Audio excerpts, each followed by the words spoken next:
Hi, today we're going to compare the two principal 4x12 speaker cabinet models that Marshall amps used in the 1970s, the 1960 and the 1982.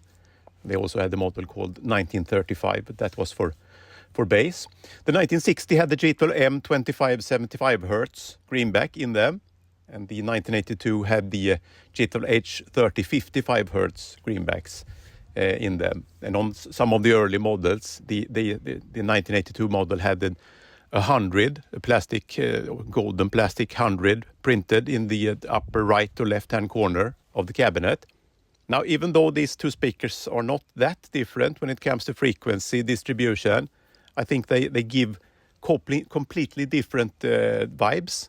You know, the G12 M25 75 Hz and 1960 cabs are, you know, that's the quintessential rock and roll tone, AC/DC, and stuff like that. And the 1982 cab is more hard rock, like Zeppelin, Deep Purple. I think Accept used those also. The Greenbacks in the 1960 cabs have a bit more mids, higher mids especially than the Greenbacks in the 1982 cabs. Those do instead have straighter frequency distribution and more bass. And since they don't have that much high mid, the very top end becomes crispier on those. Some people think that sounds a bit cold and even fizzy.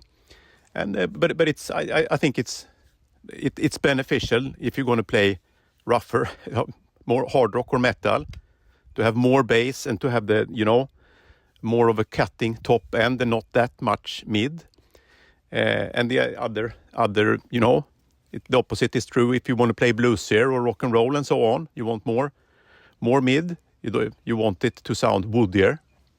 Now, the frequency distributions of these two speaker cabinets are not that different, but I think there is more level of detail in different areas of the sound. You know, there are more level of detail in the mids, in the 60 cabs, and more level of detail in the very top end and bass in the 1982 cabs. Because what we're going to do here is to record both. I'm going to use one microphone, 64 centimeters from the middle of all four speakers, and pick them up. We're going to use B cabs here. Then I'm going to EQ match them to the same 1970s Ace Frehley guitar tone.